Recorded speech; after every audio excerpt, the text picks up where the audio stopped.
So thank you all for joining us. My name is Karen Miller, and I am with the Public Consulting Group. We are working with, in partnership with California Department of Aging as the grant administrator for the Bridge to Recovery Grant Program. A couple reminders for those of you joining us, please stay muted during the presentation portion. This office hour session will run very similarly to the last two. So we will start off with a brief presentation to remind you all about where we are at in the grant agreement execution process, as well as next steps. And then we will open the floor to questions. This office hour session is being recorded, and the materials from the session will be available on the Bridge to Recovery website. I do want to draw your attention to the reminder at the box at the bottom of your screen. So this office hour session will focus on technical assistance to navigate the grant agreement and revision process. Should you have any questions about funding decisions, impermissible requests, or questions really specific to your individual award, we encourage you all to please review the guidance and webinar materials available on the Bridge to Recovery website. We also have an email inbox to accept and answer your questions, as well as a telephone line. That email and telephone line have not changed throughout the course of this grant program, and those same email address and phone number are also available on our website.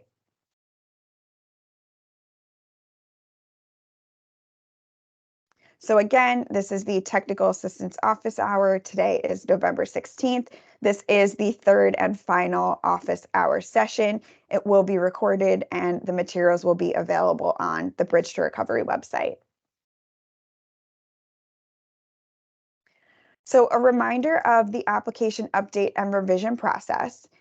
If an awardee's application needs to be revised, whether there was missing information, you received a partial award, and therefore there are elements from your original application that were not funded for a variety of reasons, those elements will need to be updated. So how do you update that?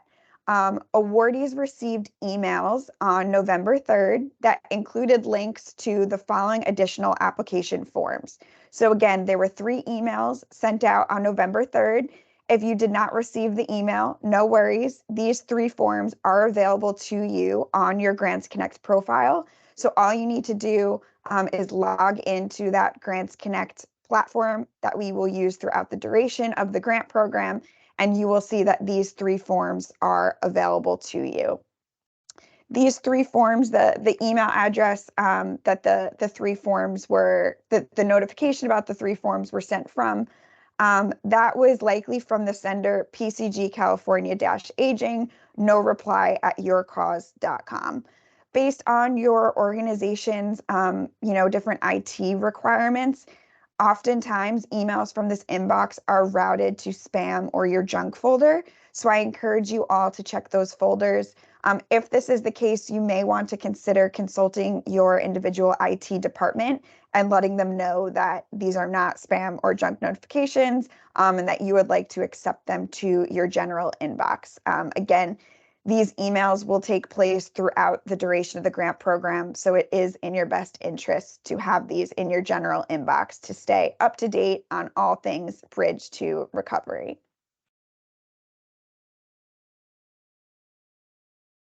So again, these 3 emails were sent directly from Grants Connect, but below is a reminder of what your next steps are. So there were 3 forms made available to you.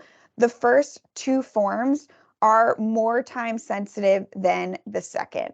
So first and foremost, we have your award form. This award form is locked to awardees, meaning you cannot edit any of the information on the award form. This form contains your approved award amount, as well as the details of exactly what you were funded for. So on your award letter, you receive some pretty generic information about your award amount, and if you received a partial award, perhaps some reasons why that partial award was your funding determination. This award form is specific to your individual award, and we'll provide a budget breakdown of exactly which budget line items were funded within that approved award amount. So again, this is a form for you all to review. It is locked. You will not be able to edit any of the information.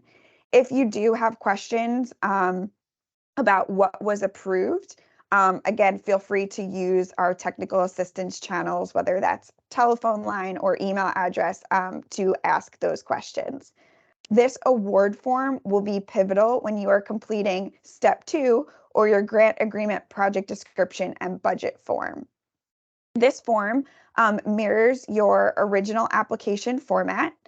And for timely purposes, we do request your submission by tomorrow, November 17th, if possible. This is a recommended deadline, but is not a strict deadline. The forms will still be open and available on Grants Connect after this date, and we will be accepting submissions after November 17th as well. So why do we need the grant agreement project description and budget form?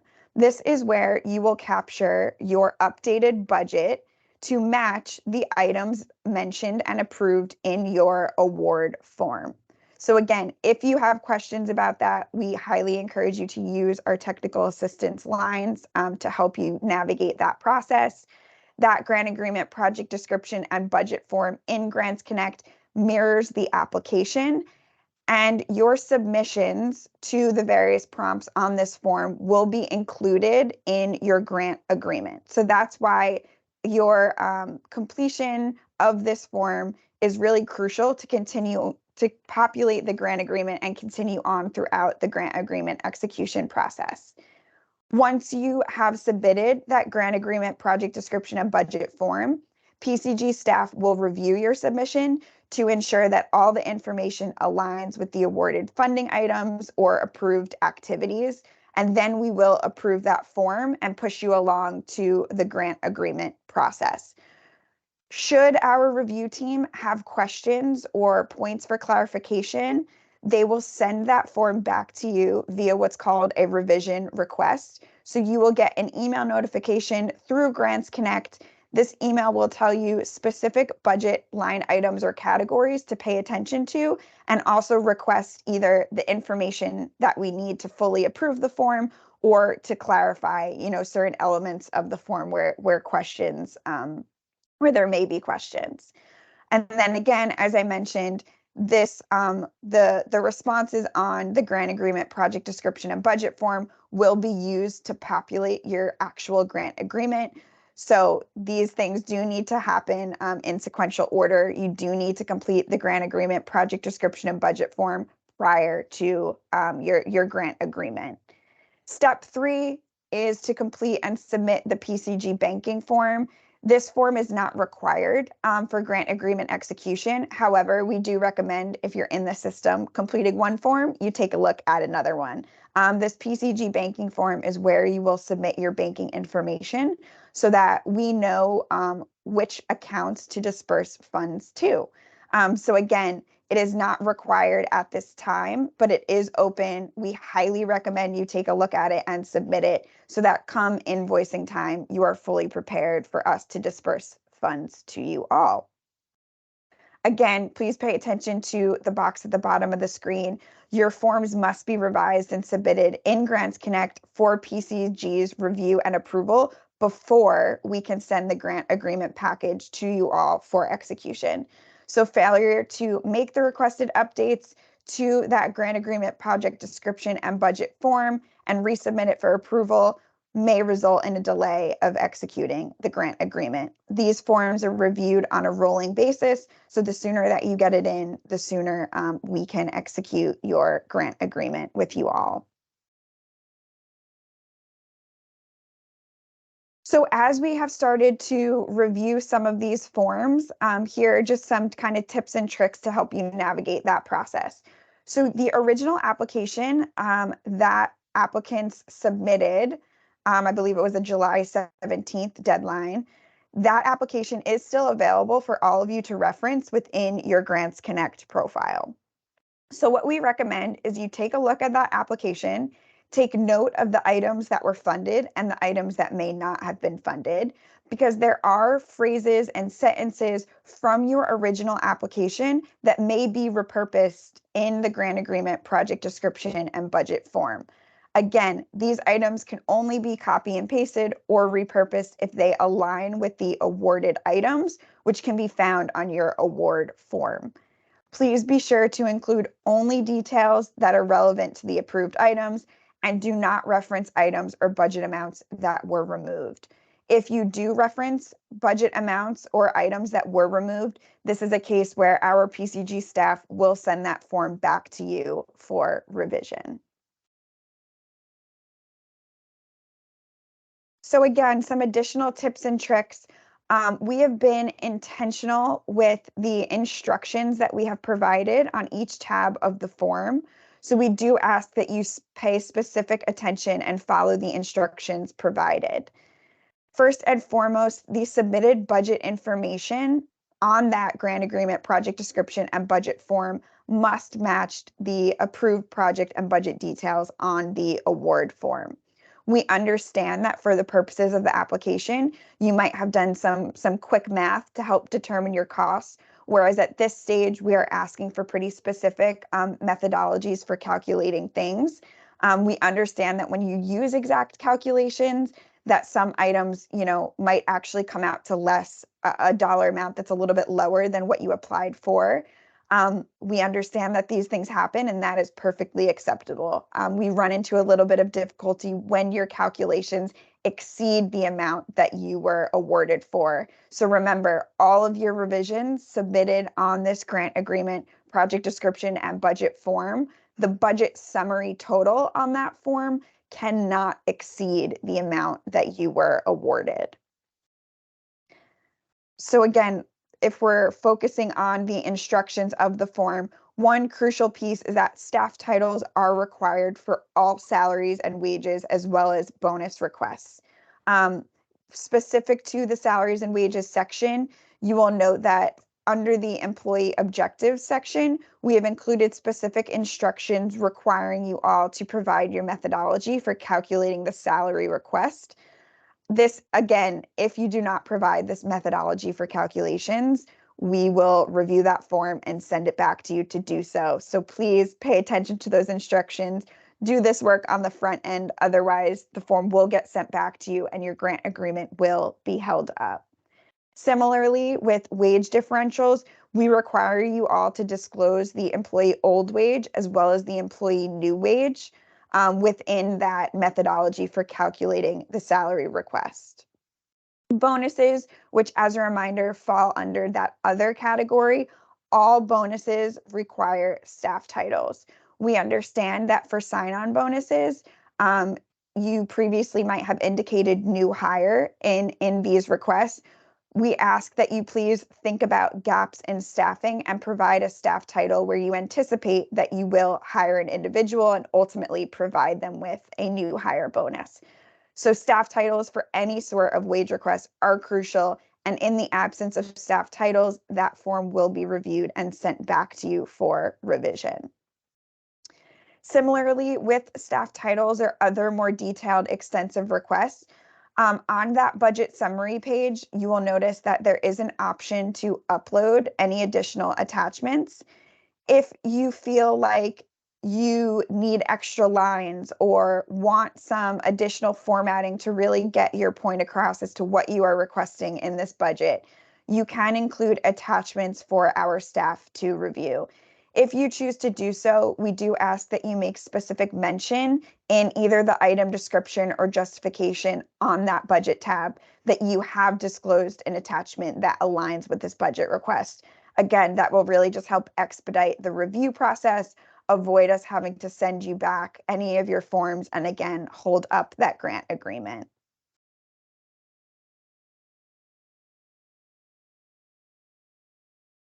So before I jump into revision examples, I'm going to skip all the way to the end of this presentation and leave our resources page on the screen for all of you. And at this point in time, I will ask Lisa to go through some of the questions that may have come through the chat.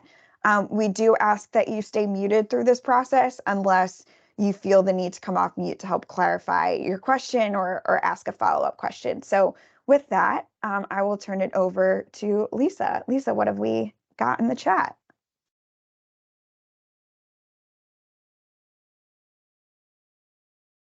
Can you hear me okay? Yes, I can. Great.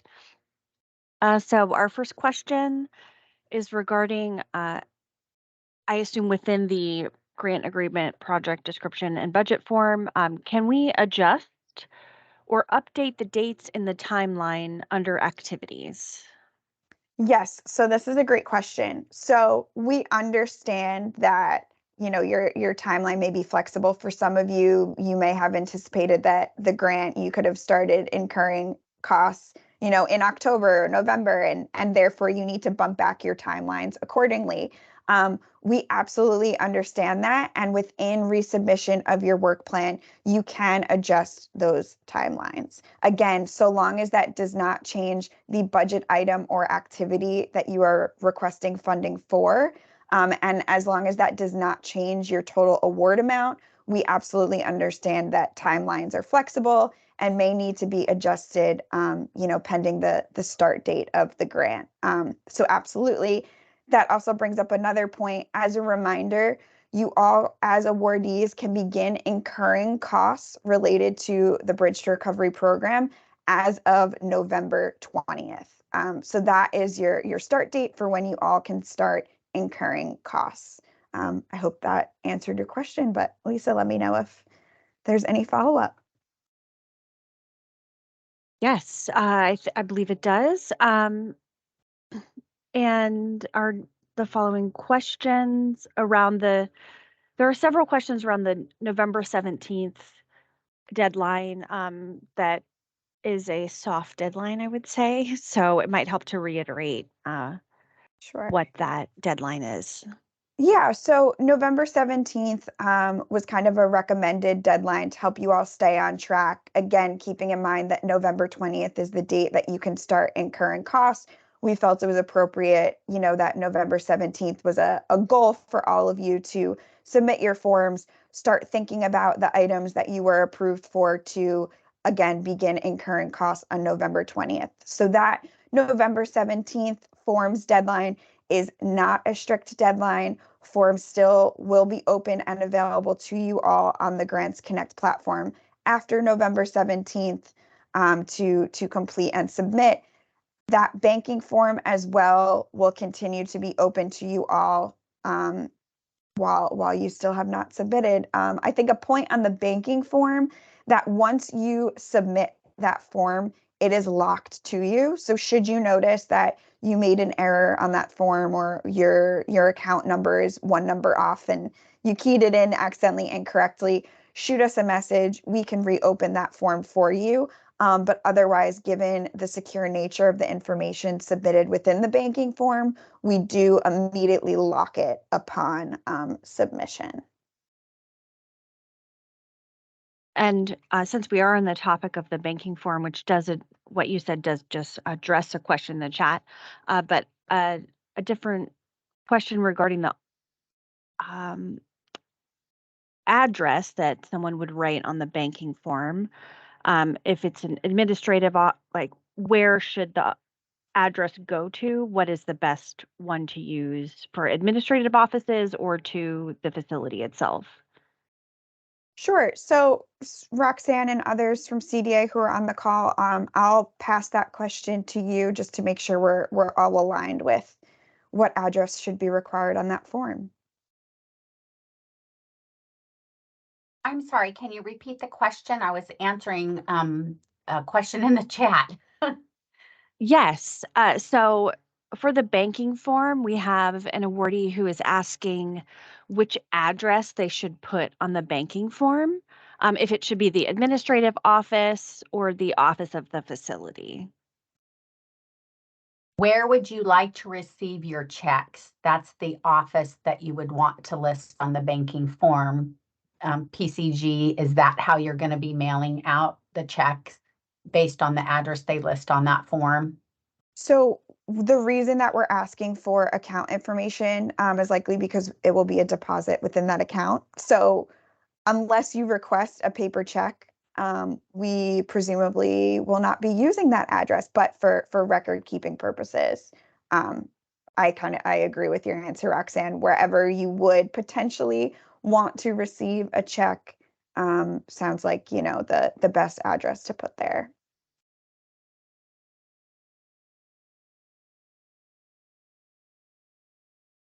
Great. And we do have a couple questions in the chat regarding permissible and impermissible items. So just to reiterate, if you have specific questions, direct those to our helpline listed here on the screen.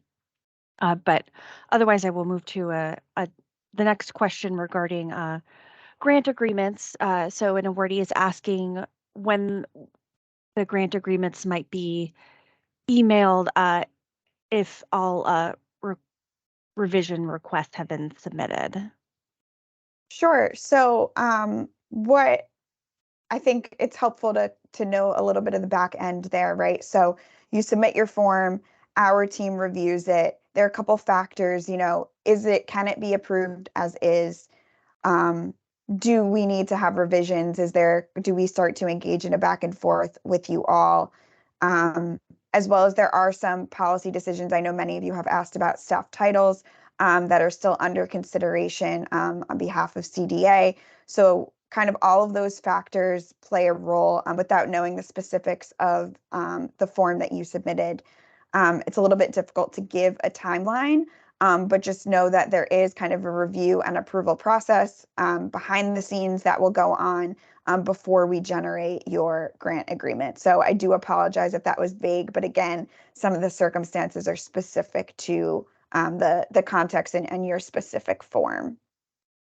I also do want to again point out you can begin incurring costs as of November 20th. So if you've reviewed your award form, you are clear the items that you have been awarded for starting Monday, November 20th, you can begin to incur costs on those expenses.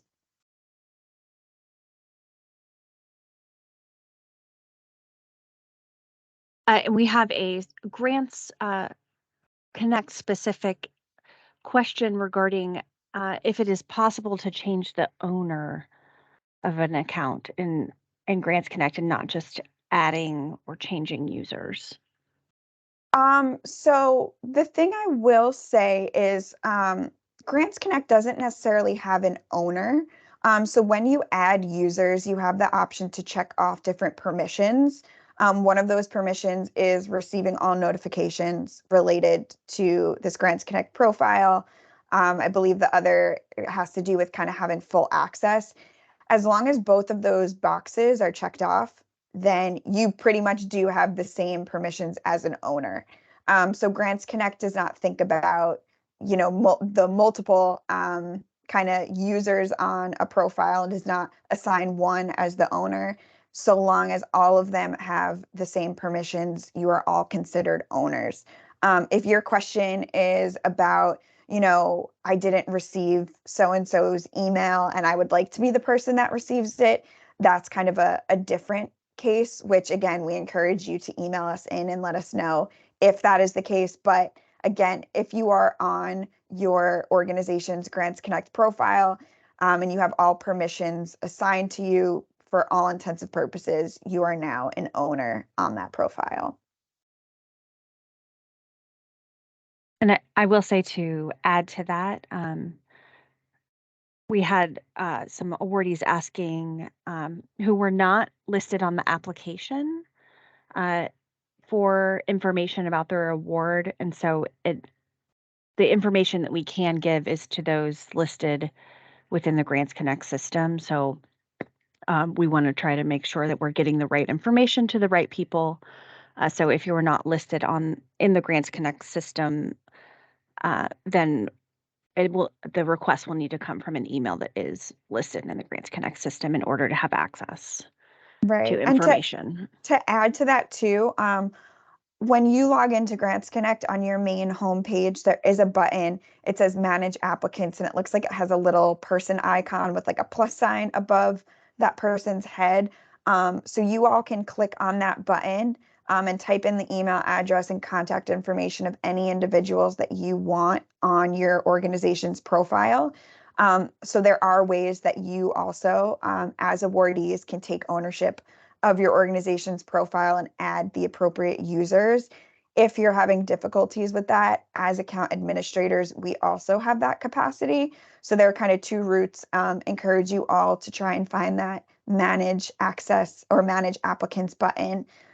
Add your staff as needed. If you do run into any issues with that, that's something that we're happy to help with as well.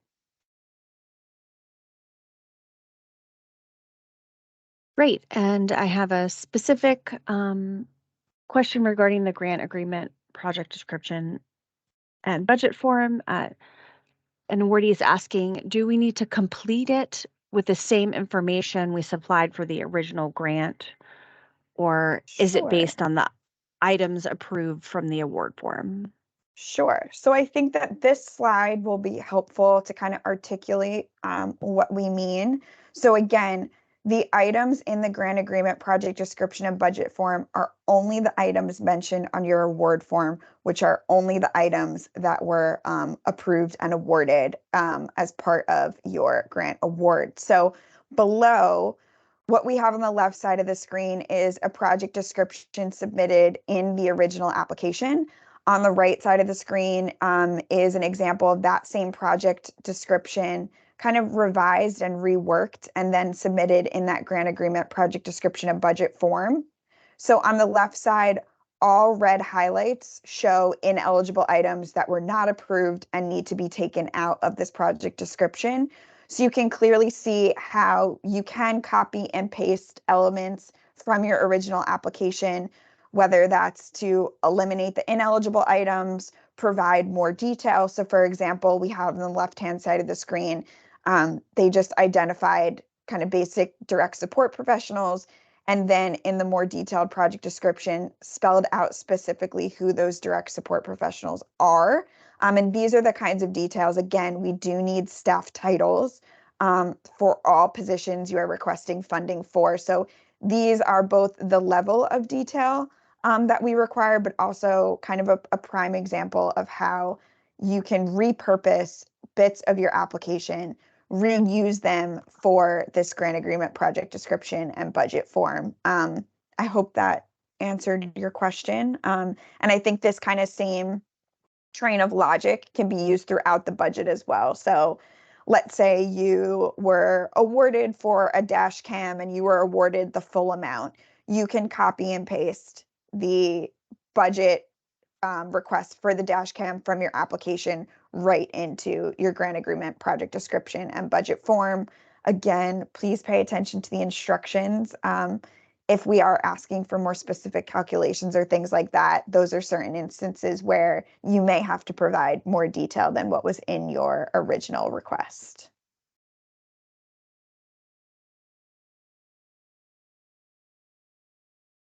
Great. And the next question I may ask, this person's name is Lisa, and I may ask for some clarification. So the question is, for awardees that have been awarded a partial amount, is it better to go ahead and get it approved and then execute a change in the future? So I think what the awardee is trying to ask is if they already know there will be a change, is that a change that they should make now, or should they make the change in the future, request a change in the future? Sure. So great question. And during I'd say early December, we will be hosting an additional webinar, which will focus on reporting and invoicing and the supporting documentation to support those processes. Within that webinar, we will discuss the change request form and the process for moving funds from one eligible budget category to another. That change request form will be introduced a little bit later. And for the purposes of executing your grant agreement, you cannot make any changes to your budget. So your submission within the grant agreement, project description, and budget form must match the items that are listed on your award form.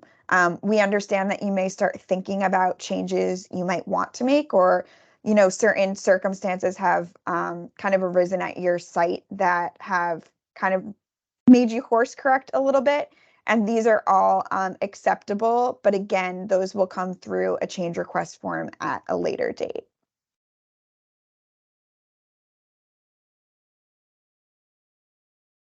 I will say, Lisa, before you move on to the next question, we talked about earlier that timelines are subject to change.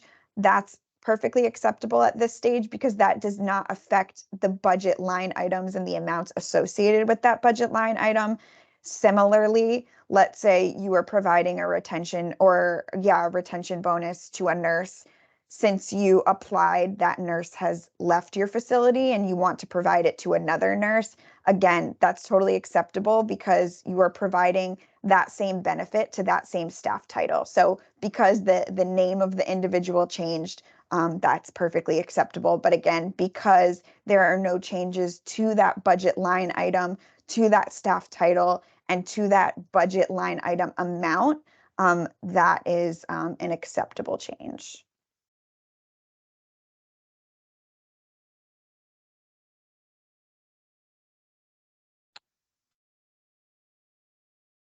And I will summarize a couple questions in the chat regarding calculations awardees may have made in their applications that were either higher now or lower than what the award amount actually ended up being.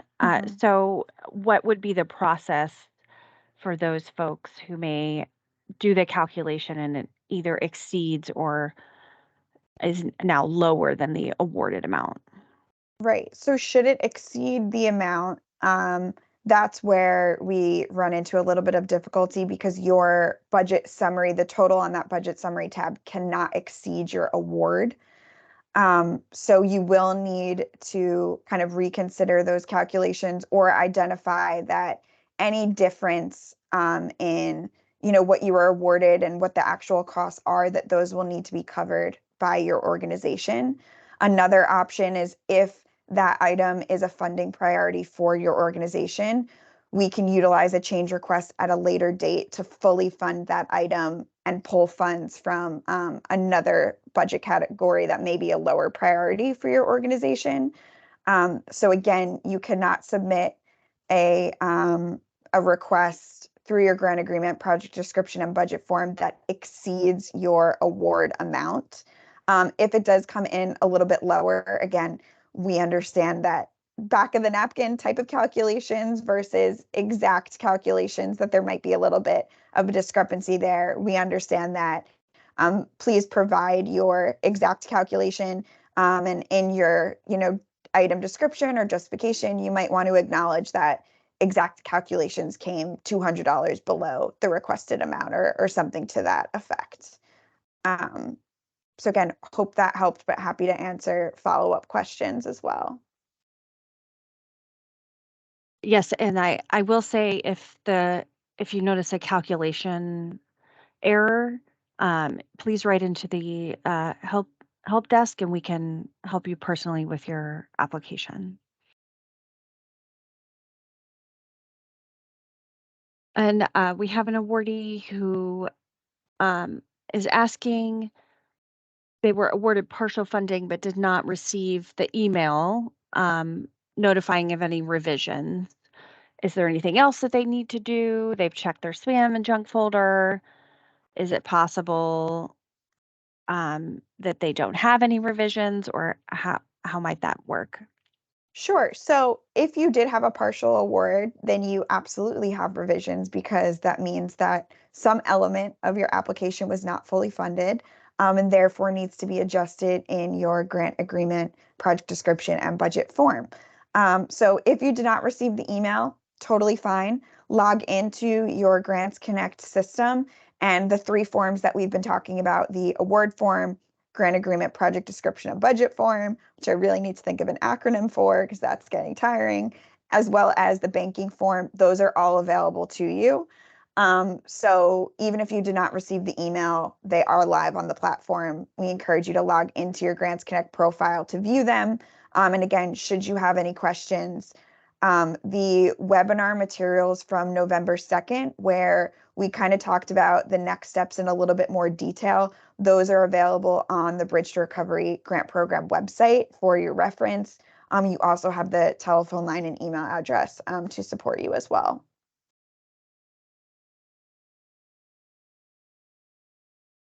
And to follow up on that and add, so we can address another question in the chat, an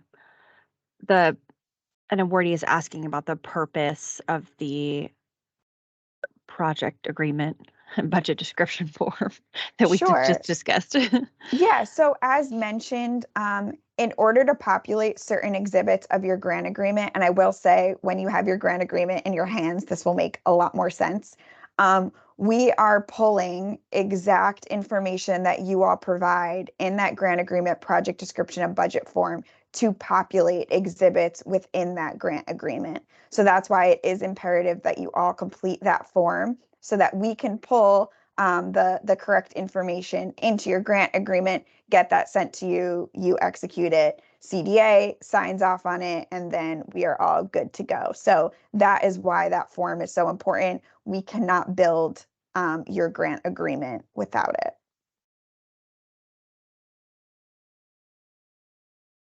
And like you said before, we will have another webinar discussing more information about that. And to clarify as well, you cannot start submitting invoices until you have your grant agreement executed.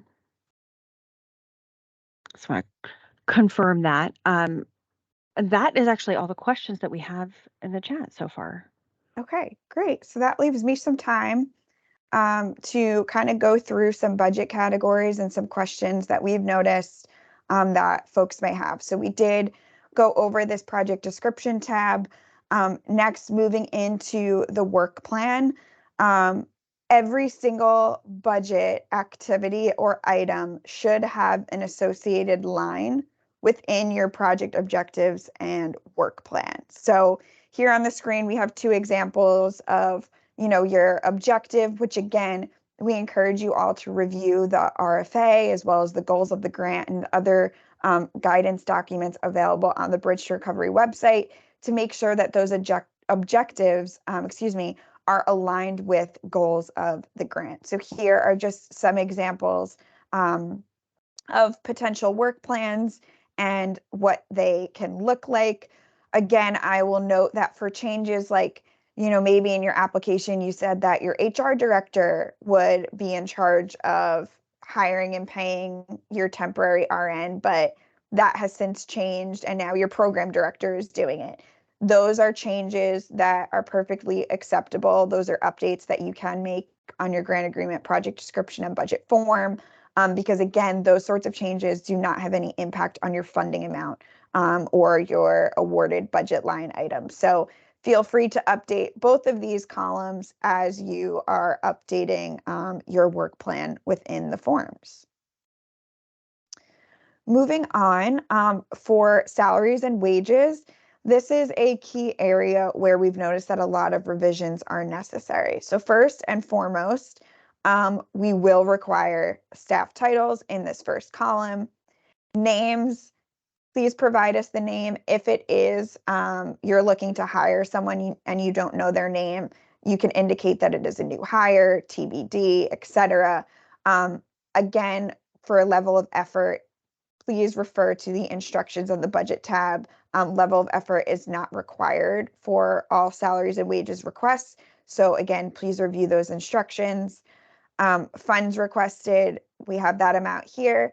Employee duties, just a basic phrase or sentence about the work that they do and how it relates to the grant program or the operations of your facility.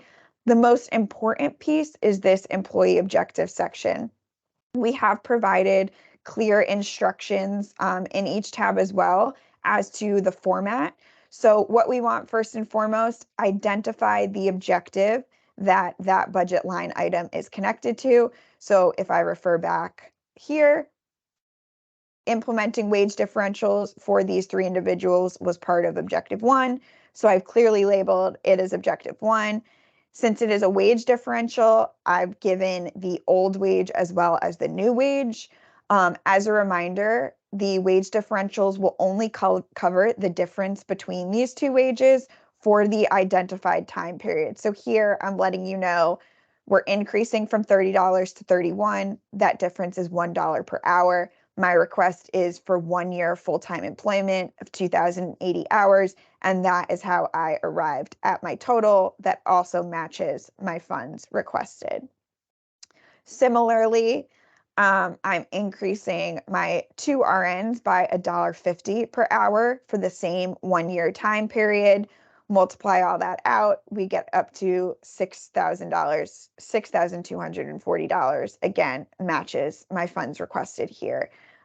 So those are kind of just some examples of wage differentials. Moving on to temporary staff, as I've said, name we could say to be hired because it's you're looking to fill a gap in employment at your center. For level of effort, this individual, this 50 here, indicates that they are at 50% or part-time employment. This number is also clarified in my calculation here. So for objective 1, we have $60 per hour, 20 hours per week, part-time for 26 weeks, half the year. And this is how we arrive at this calculation. So again, these calculations, these references back to your work plan, those are all checks for you to make sure that each budget line item is associated with an item in your work plan as well. Helps keep everyone organized, helps reduce the amount of times we might need to go back and forth, both during this revision period as well as during the invoicing period. Moving on to fringe benefits. Similarly, we ask that you provide the fringe benefit rate as well as the funds requested. A little bit simpler, but staff title is required as well. A lot of you requested funds associated with the CADS conference, and that may require a combination of lodging or airfare or meals. Maybe you're driving, so it's a mileage reimbursement. We ask that you break out each type of expense separately. So here we have just the lodging costs. We've also included the link to the Cal HR website, which reminds you of the travel reimbursement rates. So for example, CADS conference this year is in Costa Mesa. That reimbursement rate is $120 per night. And that is how we have indicated that rate here.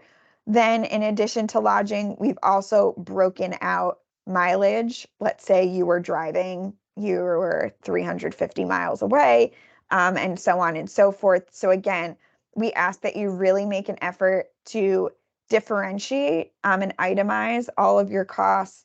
Make sure that your reimbursement rate is also in line with California's rates.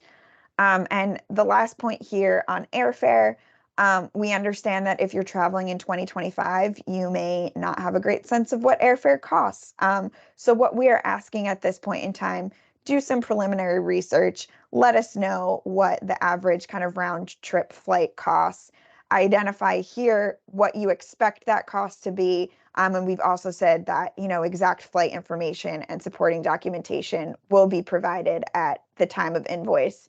Given that this is a cost to be incurred potentially far into the future, we understand that this cost may not be exact. You may not have the best supporting documentation at this time, but we do ask all of you to do your research to ensure that that is a reasonable request. I believe the last portion of this is meals. So again, there are reimbursement rates on California's website. The link is in the RFA as well as on this slide. It's also in the travel section of the form itself for you all to click into and remind yourself what those meal reimbursement rates are. Lisa, have any questions come through the chat? There's a question about where the recordings of these office hours and other webinars are being posted.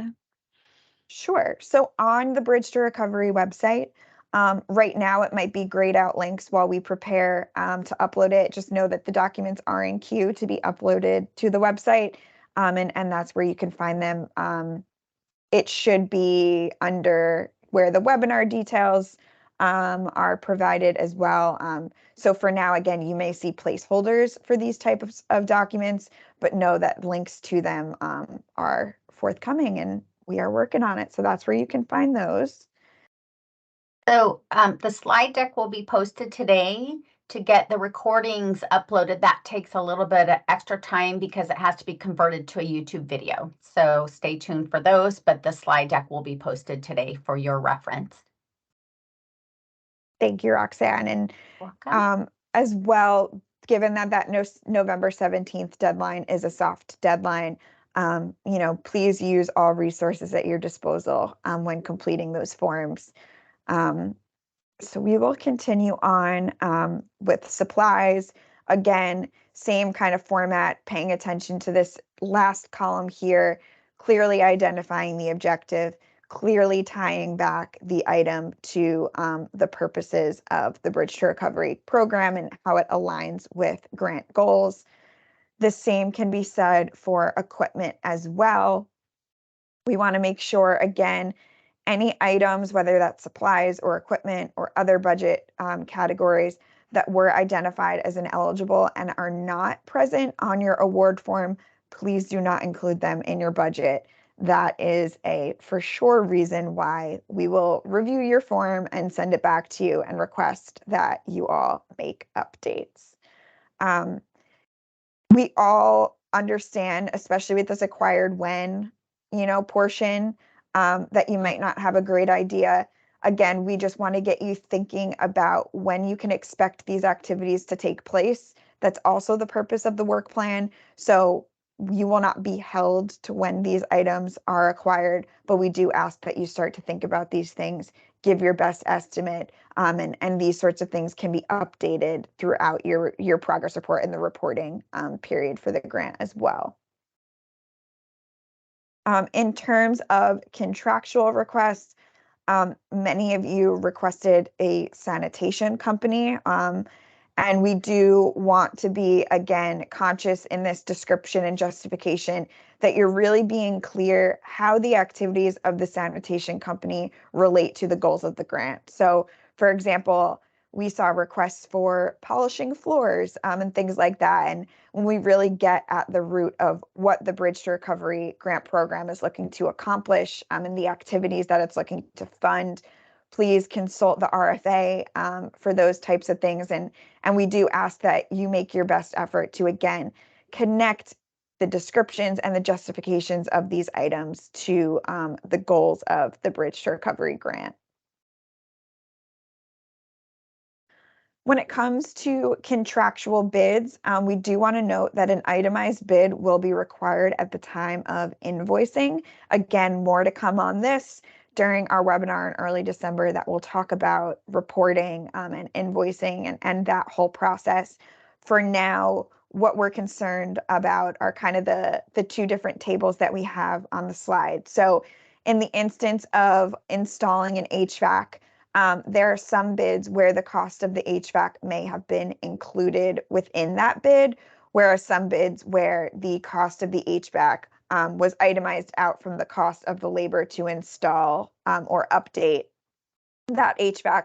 So we do ask that you provide those details within your budget breakdown.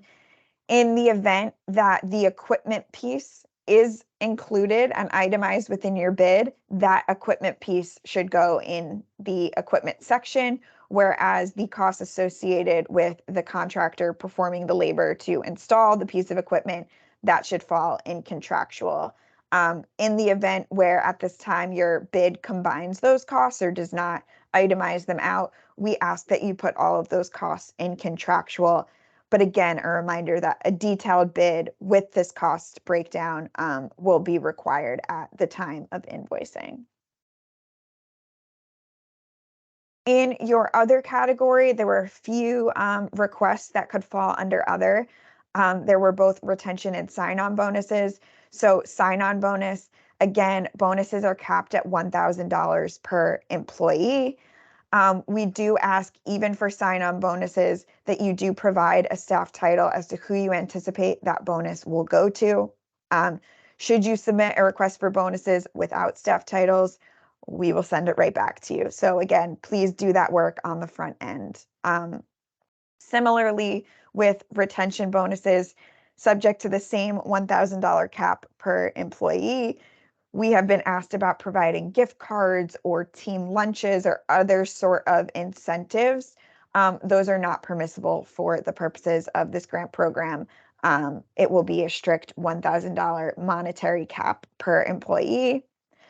To help kind of save you lines as well, you'll notice that the instructions say that those staff titles, even if they're different at the same rate, those can be submitted on the same line item. So here you see we have a retention bonus for different staff positions, but given that they are all being provided the same bonus of $750, we have those listed together, and that is acceptable as long as you have provided this detailed breakdown of what the staff titles are and how many of each are being provided to which particular staff title.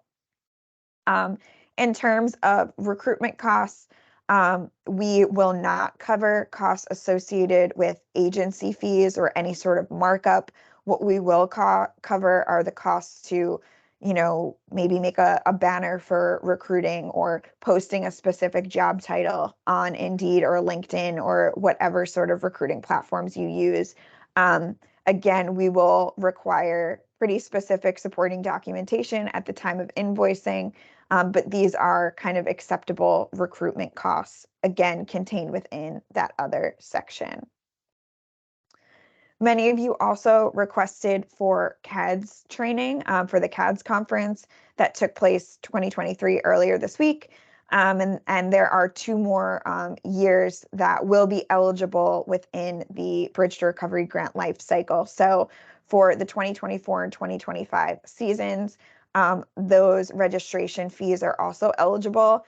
Again, you'll notice that the travel and the airfare and the meals associated with the CADS conference belong in that travel section, whereas the registration fees should be included within the other section because that falls under that staff training category. So again, we want to make sure that we are itemizing out all costs associated with the CADS conference and being diligent about which specific budget categories they are in. We also, within this description and justification, have identified that this cost includes registration fees only, assuming that other costs are included within that travel section. I believe that's it. So again, with 5 minutes left, Lisa, are there any additional questions to raise from the chat? No, not at this time. Okay, great. Well, again, we would like to thank you all for your attendance and continued engagement with the Bridge to Recovery Grant Program. Many of you have also wrote in with questions about round 2. So details about round 2 are forthcoming and will also be posted on our website. So for future grant opportunities, please continue to reference our website. And that is all that we have for you today. So with that, again, thank you all for attending. We will stop the recording. And should you have any additional follow-up questions, we highly encourage you to use the resources available to you on the screen.